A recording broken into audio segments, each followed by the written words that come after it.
Hey, overthinkers, let's figure it out. Most of the things that you imagine or you worry about, mostly it does not happen that way that you thought it would happen, but you worry about it for a very long time. This is true because if you are standing on a cliff and you see that you might fall and you think about that you might fall and you start sweating and your palms get sweaty and your heart beat races up, but in actual sense, if you think about it, nothing had happened yet. You're in a safe zone, but your imagination that took you far away from reality and you are afraid for nothing. Let me explain it to you that basically you suffer a lot more in your imagination than reality. Let me tell you a personal story here. When I was a kid, I was afraid of speech or going onto the stage and everything. I was afraid thinking that people will laugh at me, teachers will scold me, and friends will laugh at me, and I'll become a laughing stock for them. But in reality, when I once got there, I fumbled a bit. I was afraid. That was like I was not having confidence, that much of a confidence, but it wasn't that bad. The things I was thinking, and I lost my sleep for a day or two, it was for nothing. Basically, in reality, that thing never happened, and I got the confidence and I was very okay with everything after that. But that's what imagination does. A scientific study shows that your brain part that is called brain's amygdala, I have to see the screen first, to be precise. So that cannot differentiate between reality and your imagination. When you start imagining and you're too focused on that, the brain thinks that this is the reality and tells you accordingly. If you think on a dangerous part, that this danger is imminent and this can happen, that can happen, in reality it's not happening, but your brain tells you that it is happening and your body acts accordingly. Your heartbeat starts racing, you get afraid.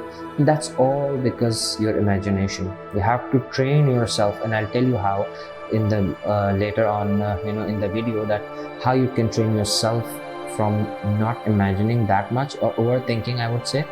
And if you are thinking about it, or you have this power of imagining everything, why not use it for positive things and make it your strength rather than a weakness? Let me share you a story here of Emma and Ryan's story. Emma and Ryan were students. They studied together. They were close friends, but then Ryan got admission in college in another city. Emma was deeply in love and she thought that this friendship could lead to something else. But she was afraid again, imagining that what if he says no? What if our friendship got ruined? And what if, I got rejected? And these all things mattered the most to her at that time because she was imagining it all in her brains. And she wrote a letter and wrote everything that she feels about Ryan, but she would never had the courage to tell him. She let that letter, never gave that letter to Ryan and kept it with herself, And Ryan went away. They stayed a friend, but never got close. After 10 years, they got bumped again into each other on a beach. And there she told her everything that 10 years ago, I thought this and that. And Ryan was very upset about it. And she said, why didn't you tell me that? I had the same feeling about it.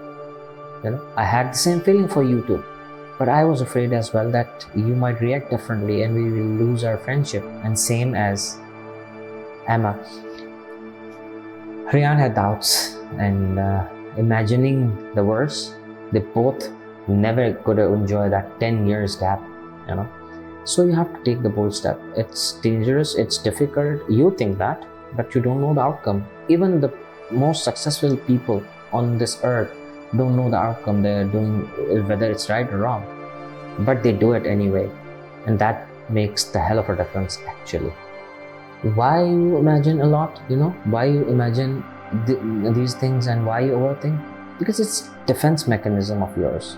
It's a basic thinking mechanism. Body and brains are made up that way, that that's why people say that imagine or think positive things will happen for you. And that's true. And now you know why, because if you add up these stories and everything, you know why these things are important and why people say that. What can you do about it? One thing what you can do about it is catch yourself while imagining. You can think, is it really happening what I'm thinking right now? If it's not happening, that means it's not imminent danger, right? So why worry about it? You don't have to worry about it. And change the thinking scenario. Change it like, what if I fail? Change it to, what if I succeed? How would I do this? How will I do that? It will make you happy for the meanwhile process, going on, whether you succeed or not, but your day will go very well. And definitely you will succeed, because if you think positive things gonna happen, because you will act accordingly, your body act accordingly, your brain will start act accordingly. So imagining positive is a strength, and this weakness become your strength. Basically, what I would suggest is, your imagination is a tool. Use it wisely, because this can make you or break you at the same time. This is a thinking and imagining is something that is inside you. Nobody can see you imagining. Nobody can fight the fight you're fighting right now. Most of the people go into depression because of it. What is depression basically? It's a scenario where you think too much about negative things, or bombardment of negative thoughts. Nobody can see you from the outside. From the outside you look normal, but from the inside you are bombarded with the thoughts that are negative, and everything that is not going to happen, you think that could happen, and your brain acts accordingly. Your behavior gets, you get agitated easily. You are a person that is, people say that you're stubborn or anything, but basically that's because of overthinking. You have to stop this and make it your strength. Think positive about people, scenarios, that in the worst case scenarios you can think that, okay fine, if this changed this way, what could I do? What will I do? This can change a hell of a thing in your life. And try this, I promise your life will change. Mark Twain said once that I had a lot of worries in my life, and lots of them never happened. So you have to think about it as well, that the things you're worrying about might never happen in your life, but the day will be ruined, and the things that you could have spent positively could worstly impact your life. At the end, I would say that please do subscribe and comment and like. And if you like these type of topics, you can tell me in the comment section. I'll make more videos about that. So I'll see you in the next video. Please give it a thumbs up, like, and subscribe the channel. It's yours. Thank you. Take care.